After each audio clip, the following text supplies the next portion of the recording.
Ouais, poisson. Il y est. Salut à tous, on se retrouve pour une nouvelle vidéo. J'avais hâte de vous la tourner celle-là et puis vous avez été nombreux à me la demander. On va parler des leurres insectes. Voilà, un type de leurre que j'adore, c'est pas une surprise, avec une technique et une approche que j'apprécie vraiment. Vous avez été nombreux à me rejoindre sur la chaîne en tombant sur une de mes multiples vidéos où je pêche en ultra léger à l'insecte. Voilà, une technique vraiment hyper fun, assez précise, assez technique, mais que j'apprécie réellement. On va en parler ensemble dans cette vidéo. Je vais vous présenter ma sélection de leurres insectes pour la saison à venir.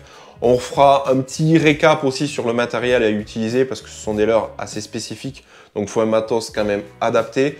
Je vous présenterai aussi le montage de certains leurres assez particuliers. Il y en a qui sont déjà montés, il y en a qu'il faut monter. On parlera aussi des postes à privilégier pour pêcher avec ces leurres-là. Et puis des petites animations, des petits conseils pour avoir tous les éléments pour vous aussi vous mettre à la pêche à l'insecte. Avec cette technique de pêche et avec ces leurres, on va cibler principalement une espèce, le chevenne, mon poisson préféré. Mais pas que, vous allez le voir, avec des leurres un petit peu particuliers et des animations un petit peu différentes, eh bien on va pouvoir aussi pêcher le black bass, la perche, la truite. Donc c'est vraiment effectivement ciblé chevenne, mais pas que. Vous pouvez étendre un petit peu votre panel d'espèces avec cette approche très ludique. Cette pêche à l'insecte en ultra léger, elle est hyper intéressante. Pourquoi? Parce que c'est une pêche à vue. Vous allez traquer le poisson, vous allez voir le poisson et ça va vous procurer un maximum de sensations parce que vous allez pouvoir observer le poisson avant de lui jeter votre leurre et pendant qu'il y aura le leurre dans l'eau, vous allez voir un petit peu comment ça se comporte. Donc là, les décharges d'adrénaline, c'est juste un truc de fou. Cette pêche à vue, moi j'adore. L'inconvénient, c'est que on va pas pouvoir pêcher comme ça toute l'année. Effectivement, pour pouvoir pêcher à l'insecte en ultra léger, il faut que des conditions environnementales assez primordiales, eh bien, il faut qu'elles soient réunies. Notamment, il faut qu'il fasse beau, il faut qu'il fasse chaud pour que les poissons montent en surface, il faut que l'eau soit claire pour que vous puissiez les visualiser et pour que les poissons puissent voir aussi votre leurre en surface. Et il faut qu'il n'y ait pas trop de vent parce qu'on pêche avec des leurres très légers, il va falloir les lancer de manière très précise. Pouf, s'il y a des bourrasques de vent, c'est même pas la peine. Donc voilà, il faut quand même que ces conditions environnementales importantes, il faut qu'elles soient réunies. Mais une fois que vous avez toutes ces conditions-là, là, la session, ça s'annonce bien. On commence avec le petit focus rapide sur le matériel à utiliser. C'est assez spécifique parce que ce sont des leurres spécifiques. La particularité numéro 1 et à retenir quand on choisit du matos pour pêcher à l'insecte, c'est que ce sont des leurres très légers. En moyenne, ils font 2 grammes, mais ça peut descendre en dessous. Donc il faut du matériel adapté pour lancer ces tout petits leurres de faible poids. La canne, selon moi, elle doit avoir une puissance comprise entre 0,5 et 5 grammes maximum, donc vraiment ultra light. Une longueur suffisante, je conseille 2,10 m pour avoir une longueur suffisante pour bien propulser ce tout petit leurre. Et une action, selon moi, fast, mais avec une pointe très joueuse qui puisse se charger rapidement. Et toutes ces caractéristiques vous permettront de propulser facilement votre petit leurre. Le moulinet, selon moi, ça n'a pas vraiment d'importance. Il suffit qu'il soit léger pour pas déséquilibrer l'ensemble canne-moulinet. Mais le plus important, par contre, c'est le fil. On commence avec la tresse. Moi, je vous conseille une tresse de 6 centièmes, 8 centièmes maximum.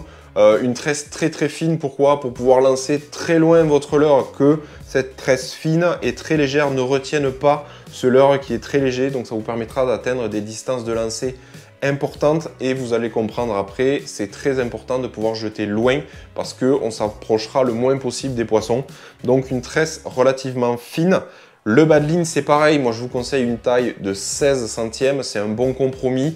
Vous allez avoir aussi la possibilité, grâce à du 16 centièmes, de lancer bien loin votre leurre et ça restera très discret sur l'eau. Si vous mettez un fluorocarbone trop épais, déjà, vous allez lancer moins loin et votre leurre qui va flotter à la surface, il va avoir un gros bas de ligne derrière. Ça ne sera pas très discret. J'utilise du fluorocarbone. L'inconvénient du fluorocarbone, c'est qu'il coule, donc c'est pour ça qu'il faut utiliser des petits diamètres. Vous pouvez aussi utiliser du nylon en bas de ligne pour pêcher à l'insecte. Il n'y a pas de contre-indication, vous allez avoir un petit peu plus d'élasticité, mais des fois ça peut être intéressant. Quand vous avez mis votre bas de ligne, environ 2 mètres je dirais, ou un petit peu moins si vous voulez vraiment lancer très loin et que vous ne voulez pas de nœud de raccord qui passe dans les anneaux, vous mettez 50 cm, 1 mètre de bas de ligne. Et donc comme ça, votre bas de ligne va pendre au moment où vous allez lancer. Vous allez avoir que la tresse dans les anneaux et là, vous allez gagner énormément en distance de lancer. Ça, je m'en suis rendu compte et je l'ai utilisé la saison dernière. Quand vous voyez le poisson vraiment posté à cet endroit-là et assez loin, si vous avez 2 mètres de bas de ligne, déjà, ça va servir à rien parce que vous allez pêcher un poisson posté, donc 50 cm, 1 mètre de bas de ligne, ça suffit. Il n'y a pas besoin de plus long. Et surtout, vous allez vraiment gagner en distance de lancer et en précision. Donc, le bas de ligne, quand vous pêchez un petit peu n'importe où, vous mettez environ 2 mètres, comme ça sera discret. Mais si vous voulez vraiment pêcher un poisson posté et très loin et gagner en distance de lancer, je vous conseille de raccourcir pour que le nœud ne passe pas dans les anneaux. Vous allez voir, vous allez lancer beaucoup plus loin. Point très important sur le matériel à utiliser quand on pêche à l'insecte, c'est les agrafes. Eh bien, on n'en utilise pas, tout simplement parce que vous pêchez avec des leurres déjà tout petits, avec l'hameçon qui dépasse un petit peu. Si vous rajoutez une agrafe, ça sera vraiment pas discret, donc vous allez vraiment perdre en discrétion. Et puis surtout, vous avez des leurres, comme on va le voir, qui flottent très bien, mais d'autres qui flottent un petit peu borderline. Et si vous rajoutez une agrafe, vous rajoutez du poids et paf, vous faites couler votre leurre. Donc vraiment pas d'agrafe quand on pêche à l'insecte. On en arrive aux leurres et donc je vais vous présenter ma petite sélection qui va m'accompagner au bord de l'eau. Alors il y a des leurres qui sont là depuis des années, qui seront là pendant encore des années, mais il y a des petites nouveautés qui m'ont tapé dans l'œil, qui n'ont pas encore vu l'eau, mais il n'y a pas de raison que ça ne marche pas, donc je vais vous les présenter aussi. Et on commence par la référence. Le leurre insecte qui m'a fait connaître, et que j'ai fait connaître aussi, c'est assez réciproque, on s'aime beaucoup, c'est l'OSP Orican Mushi. Ce leurre, c'est une référence pour moi, c'est un incontournable dans la pêche à l'insecte, parce qu'il a énormément d'avantages. Quand vous recevez ce leurre, il ressemble à ça, mais en fait, il est constitué de 2 parties, un corps souple et une tête flottante. Et cette tête flottante, elle est très intéressante. Pourquoi? Parce qu'elle va assurer, quoi qu'il arrive, à votre leurre de flotter. C'est-à-dire qu'il sera toujours à la surface, il va jamais couler. Et ça, c'est top quand on veut pêcher en surface à l'insecte. La configuration de la tête fait que, aussi, quand vous allez jeter votre leurre, peu importe comment il va tomber dans l'eau, il va toujours se mettre, pouf, dans la bonne position.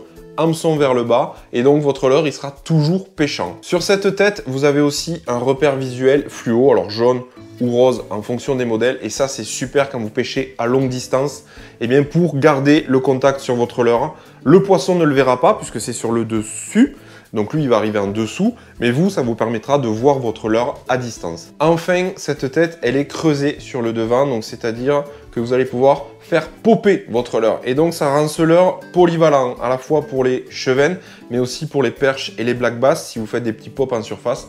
Moi j'ai pris les 3 espèces avec ce leurre, et clairement c'est une tuerie. Petit conseil, quand vous recevez le leurre, vous voyez la tête elle est équipée aussi d'un anti-accroche là, d'un truc pour protéger des herbes et des obstacles. Clairement, je vous conseille de le couper, comme j'ai fait sur des leurres qui ont déjà pêché, parce que déjà vous allez gagner en discrétion et puis ça évite des loupés. Voilà, ça évite des mauvais ferrages. Donc c'est pas mal, ça peut être intéressant si vous pêchez dans des endroits encombrés, mais si vous pêchez vraiment que le chevenne, voilà, coupez-le, ça évitera des loupés, quoi. Je vais vous présenter un autre leurre qui va servir un petit peu plus pour le black bass et la perche, parce qu'il est un petit peu plus gros, un petit peu plus lourd. C'est le Smith Optera. Ce leurre est vraiment pas mal. Alors il flotte aussi. Il a des petites pattes comme ça, là, très très mobiles. Une taille un petit peu plus importante, vous le voyez. C'est vraiment, hop, le gabarit au-dessus. Donc c'est pour ça que je destine plus soit à des chevennes pas trop éduquées, soit à des black bass, soit à des perches. Et ce leurre-là, en fait, vous l'achetez dans le sachet. C'est le leurre souple, mais soit vous pouvez utiliser des hameçons classiques, on va en parler juste après. Mais je vous conseille de le monter avec la tête qui est adaptée. Donc c'est la Floating Heads Popper de chez Smith aussi. Et en fait, ça reprend un petit peu le même principe de l'Orican Mushi. C'est-à-dire que c'est une tête qui, quoi qu'il arrive, va faire flotter votre leurre, quoi qu'il arrive à mettre votre leurre, pof, dans la bonne position, un petit peu creusé pour faire des petits pops, un repère visuel sur le dessus. Donc on est vraiment un petit peu sur le même fonctionnement que l'OSP Orican Mushi. Le petit anti-accroche aussi que vous pouvez laisser ou que vous pouvez couper. Voilà. Un petit peu complémentaire ces deux leurres-là, même s'ils se ressemblent énormément, parce que celui-ci, il est plus gros, donc il me permettra d'attaquer plutôt les black bass et les perches, comme je vous disais. On continue avec le leurre le plus connu quand on pêche à l'insecte. C'est un petit peu ce leurre-là qui a amené la pêche à l'insecte en France. C'est le Ilex Woodlouse. Alors celui-ci, je peux vous dire, je l'ai en différents coloris pour avoir un petit peu tous les panels. Leurre très intéressant, mais qui a un inconvénient, c'est qu'il est léger, très léger, plus que les deux autres que je vous ai présentés juste avant. Et donc là, il faut vraiment du matériel adapté pour jeter ce leurre-là, parce que là, ça fait moins de 2 grammes, c'est clair. Et avantage, inconvénient, en fait, pour pouvoir flotter, celui-ci, il a le corps rempli avec une petite bulle d'air. Donc, c'est top, ça permet de faire flotter le leurre. Mais pour mettre l'hameçon, c'est un petit peu compliqué parce qu'il ne faut pas percer cette bulle. Ça peut être intéressant de percer la bulle, ça m'arrive de le faire quand on veut justement que le leurre coule tout doucement pour pêcher en subsurface. Donc moi, le montage que j'utilise, c'est avec des Ilex Downshot en taille 4 ou en taille 2. Eh bien, je pique juste le devant du leurre. C'est pas très discret. L'inconvénient par rapport aux autres leurres, c'est que là, par contre, vous allez jeter votre leurre. Eh bien, un coup, il va être comme ça, un coup, il va être comme ça. Donc, ce ne sera jamais vraiment la bonne position. C'est pas très discret non plus, mais clairement, ça marche. Donc, si vous ne voulez pas percer la bulle, vous pouvez faire votre montage comme ça. Si ça ne vous pose pas de problème que le leurre coule un tout petit peu, eh bien, vous pouvez planter votre hameçon vraiment dans le leurre pour qu'il soit bien caché, qu'il y ait juste la pointe qui ressort et juste la hampe pour faire votre nœud. Donc, voilà, différents montages. Si vous voulez vraiment flotter, moi, je vous conseille celui-ci. Ce leurre, il est plus petit, comme je vous disais, ça va être difficile de le lancer, mais il va être plus réaliste. Sur des poissons éduqués, vous réduisez en taille et ça va vous permettre souvent de faire la différence. Quand on veut encore réduire en taille, moi ça m'arrive sur des poissons et des postes vraiment très pêchés, bien je suis obligé de basculer sur des leurres encore plus petits. Alors comme je vous disais, l'inconvénient, ça va être vraiment difficile à lancer. Mais voilà, on gagne en mimétisme, on gagne en réalisme. Donc là, voilà, moi j'utilise après des petites larves. Alors, comme celle-ci, c'est une larve Savage Gear et là, c'est une larve Crazy Fish. Donc, vous voyez, c'est vraiment beaucoup plus petit. Là, ça fait vraiment moins d'1 gramme. Pour le lancer, c'est un petit peu chaud. Vous allez lancer moins loin. Mais vous allez voir, c'est des leurres très réalistes. L'inconvénient aussi, c'est que ça ne va pas forcément flotter. Ça, attention, ça va être du subsurface. Il va falloir bien le suivre, surtout si vous pêchez en noir. Ça va être difficile. Il faut vraiment que les eaux soient claires. Donc, voilà, des leurres très réalistes qui permettent de débloquer la situation. Vous pouvez utiliser pareil ces petits hameçons Ilex Downshot en taille plus petite ou des petits hameçons taille 8, taille 10, voilà, que vous pouvez mettre là-dessus. Donc voilà, des petits montages assez simples. On a tout ça chez nous, des petits hameçons, mais voilà, des leurres très petits pour décider des poissons éduqués. Alors il y a un leurre qui me suit aussi depuis le début. Je le sors de moins en moins parce qu'il n'est pas très réaliste, un peu trop gros, mais qui fait très bien l'affaire, c'est le Reigns Anesector. Alors celui-ci, je le monte pareil comme le Woodlouse avec un petit hameçon Ilex Downshot piqué sur le dessus. L'avantage, c'est que la gomme, elle flotte vraiment, donc vous allez pouvoir un petit peu mieux planquer l'hameçon dans le leurre. Là, pareil, un coup, il va être hameçon vers le haut, un coup, hameçon vers le bas. C'est un petit peu aléatoire, mais voilà, un leurre très intéressant, une gomme très souple, donc le poisson va pouvoir tâter un petit peu avant de prendre. Donc clairement, un leurre aussi que j'utilise de moins en moins, mais que je garde quand même dans ma boîte parce qu'il est très intéressant. Je vous ai présenté des leurres insectes en matière souple, mais il en existe en dur. C'est le Sakura Notobug, c'est vraiment une référence aussi pour pêcher à l'insecte. Il existe 2 tailles, je vous conseille la petite, 22 mm. C'est plus petit, mais ça va quand même bien se lancer. L'avantage aussi, c'est que là, ça va flotter. Quoi qu'il arrive, ça va se mettre en bonne position. Quoi qu'il arrive, l'inconvénient par contre, comme vous le voyez, c'est que le poisson, quand il va arriver d'en dessous, la première chose qu'il va voir, c'est l'hameçon. Alors, des fois, ça les gêne pas. Des fois, sur des poissons un petit peu éduqués, ça peut les gêner. Donc, on va jouer vraiment plus sur l'instinct quand on pêche avec ce leurre-là. Mais voilà, une référence à avoir aussi dans sa boîte quand on pêche à l'insecte. On enchaîne avec les nouveautés. Et la première qui m'a tapé dans l'œil et qui devrait cartonner, je pense, c'est la même famille que le Smith Optera, mais en plus petit. C'est le Smith Mossa. Un petit leurre souple, voilà, une petite gomme bien tendre que je pourrais monter soit avec les Ilex Downshot Finesse, soit avec la tête Floating Head Popper. Donc j'aurai le choix. Un leurre un petit peu plus fin, un petit peu plus léger, avec des petits bras aussi là qui vibrent bien à la surface. Donc ça, je pense que ça va cartonner. C'est un petit peu dans le même registre que les autres. Mais bon voilà, ça permet d'avoir un petit truc un peu différent. Ensuite, là, ça m'a clairement tapé dans l'œil parce que c'est tout petit, c'est très réaliste et sur les chevennes suréduquées que j'arrive plus à taper, ça risque d'être intéressant. Voilà, c'est les petites imitations d'insectes de chez Le Gobbler. Donc vous avez les petites mouches, les petites larves, les petites fourmis. Alors l'inconvénient, c'est que là, c'est vraiment très léger. Donc il va falloir trouver une solution. Des hameçons de ce style, mais beaucoup plus petits, en taille 8, en taille 10, un petit peu comme les larves que je vous ai présentées là. Des leurres vraiment très très légers, donc des tout petits hameçons. Je crois que ma canne Gold Insector, là, elle n'y arrivera pas. Il faudra que je vois avec ma canne extra ultra légère ou sinon à la mouche, à voir. Ces petits leurres-là, ils m'ont tapé dans l'œil, je voulais vraiment vous en parler parce qu'ils sont vraiment très beaux. Je pourrais aussi mettre avec une bulle d'eau, mais la bulle d'eau, c'est vraiment pas très très discret.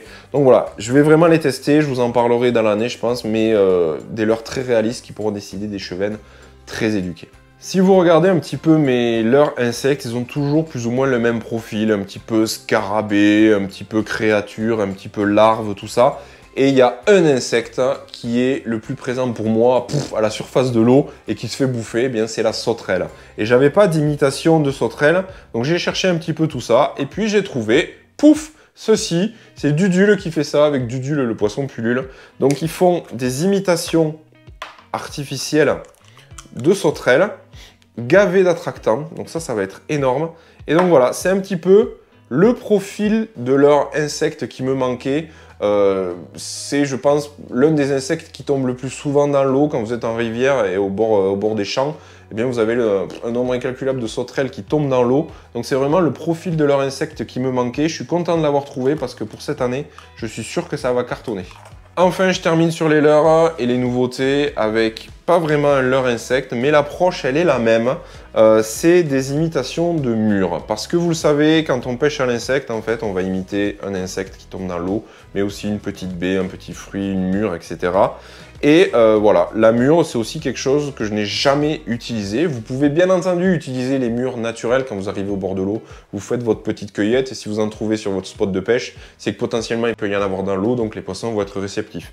Donc c'est ce que je ferai cette année. Mais voilà, je voulais en avoir quand même quelques-unes dans ma boîte, au cas où j'en trouve pas au bord de l'eau, pour pêcher à la mûre. L'avantage aussi, c'est que ce plastique-là va flotter plus facilement que ne va flotter une mûre qui est un petit peu plus dense et qui va couler plus rapidement. Le petit inconvénient avec la mûre, qu'elle soit naturelle ou artificielle ou les autres baies potentiellement que vous pouvez utiliser pour pêcher le chevenne, eh bien c'est que en hameçon simple, ça va pas très bien tenir le leurre ou l'appât. Et donc le risque c'est que vous allez jeter, pouf, ça va atterrir dans l'eau, et bien le leurre va se casser la gueule, il va tomber, il va s'arracher de l'hameçon. Donc c'est bien l'un des seuls cas où je pense qu'il faudra utiliser un petit hameçon triple qui retiendra bien l'appât, qu'il soit naturel ou artificiel. Et on va voir, je vais essayer de bricoler un petit truc. Si vous avez des conseils, n'hésitez pas à me le dire en commentaire. Les fameux hameçons dont je vous parle depuis le début, eh bien, ce sont les Ilex Downshot Finesse en taille 4 ou en taille 2 sur des leurres un petit peu plus gros. Ces hameçons sont très intéressants puisqu'ils sont fins de fer, ils sont très légers, donc ils ne vont pas faire couler les woodlouse, ils ne vont pas faire couler les leurres que vous allez utiliser. Et surtout, ils sont très piquants, donc vous allez pouvoir vraiment bien piquer les poissons sans alourdir le leurre. C'est vraiment fin de fer, très discret. C'est vraiment la référence aujourd'hui en hameçon pour pêcher à l'insecte. Dernier petit conseil concernant les leurres, eh bien on va parler des coloris. S'il n'y en avait qu'un, pour moi, ça serait le noir. C'est celui qui m'a apporté le plus de résultats depuis de nombreuses années. Pourquoi le noir? Eh bien parce que le noir, c'est de la couleur d'une mûre. C'est principalement tous les scarabées, toutes les mouches, toutes les bestioles qui tombent dans l'eau, ça va être noir. Après, la seconde couleur qui arrive quand même très proche, ça va être tout ce qui est plutôt vert marron, très naturel. Donc vous voyez un petit peu ce genre de leurre là, très verdâtre, naturel, ça marche très bien aussi. Et enfin, la troisième couleur, selon moi, ça serait tout ce qui va être rouge.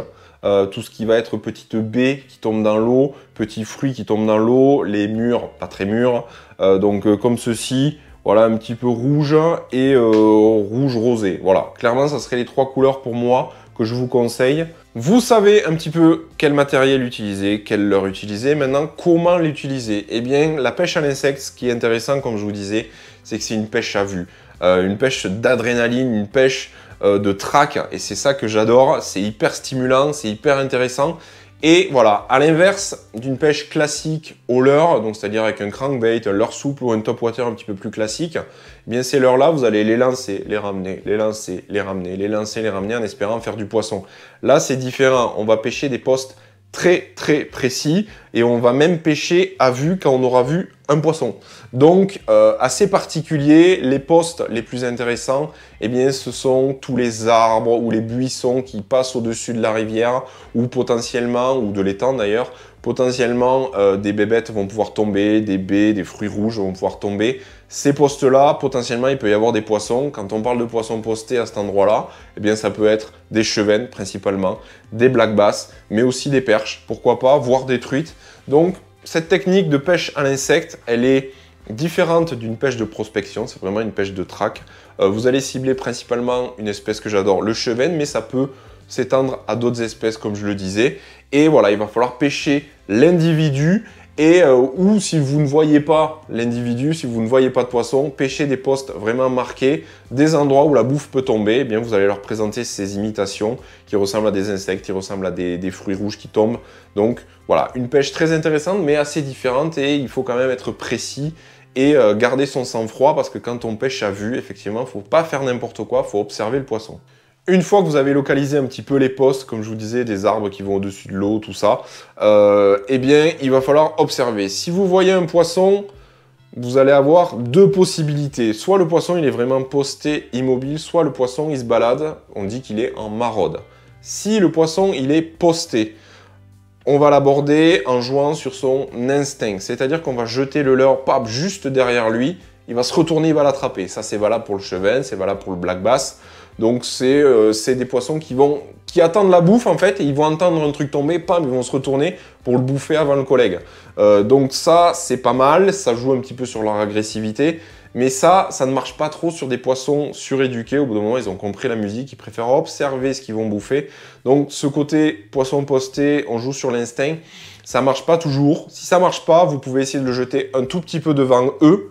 Ils vont l'entendre, ils vont aller le voir et ils vont avoir le temps d'observer, ils le prendront pas. Ça, c'est eux qui décident. L'autre façon d'aborder les poissons, c'est comme je vous disais, quand ils sont en maraude, quand ils se baladent. Et là, c'est là où il va falloir garder les pieds sur terre, avoir les nerfs solides. C'est-à-dire qu'il va falloir prendre son temps, pas jeter de suite, observer le déplacement du poisson. Parce qu'en général, ils refont plus ou moins le même circuit, le même mouvement.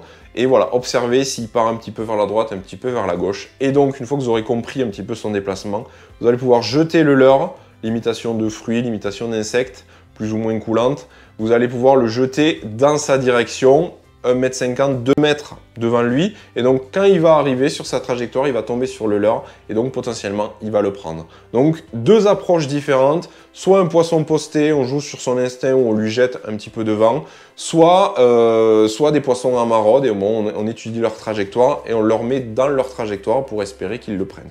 Quand votre leurre il tombe dans l'eau, eh bien, vous pouvez faire plusieurs choses. La première chose, c'est que vous ne faites rien. Vous jetez votre leurre. Bon, si vous jouez sur l'instinct du poisson, il va le prendre direct.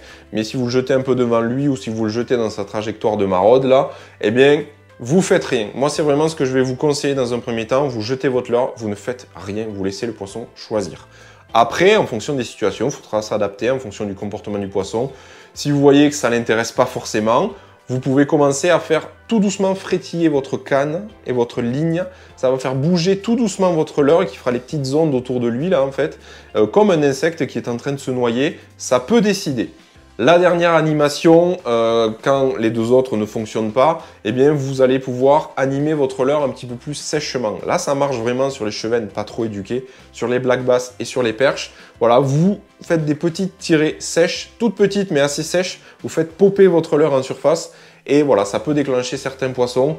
Moi, ce que je vous conseille dans un premier temps, vous lancez, vous faites rien. Si vous voyez que vous n'avez pas de résultat, vous faites trembloter un tout petit peu. Et après, vous essayez des animations un petit peu plus agressives.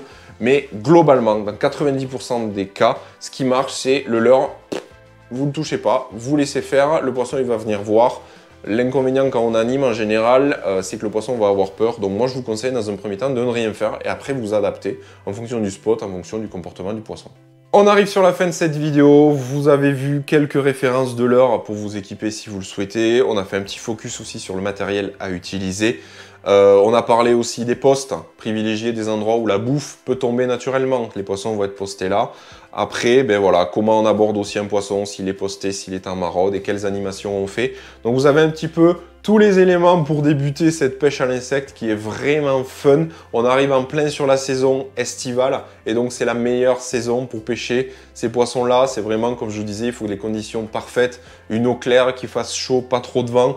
Donc ça va être plutôt printemps bien entamé, été et début d'automne. Donc il n'y a pas beaucoup de temps, donc il faut en profiter. Et clairement, c'est des pêches hyper fun, hyper ludiques, qui vous procurent énormément d'adrénaline. Et c'est bien une seule approche où, même si on n'a pas piqué le poisson, vu qu'on l'a observé, vu qu'on l'a vu taper dedans, c'est quasiment comme si on l'avait pris, on a pris du plaisir au bord de l'eau. Donc même si on n'a pas touché le poisson, c'est pas grave. Et clairement, c'est une technique que j'adore parce qu'elle procure beaucoup de plaisir et on peut faire des très gros spécimens.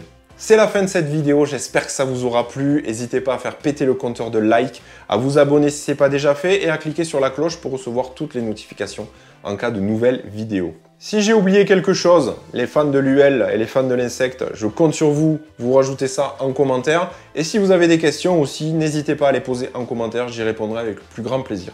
Je vous dis à très vite pour de nouvelles aventures et puis surtout d'ici là, pêchez bien. Ciao.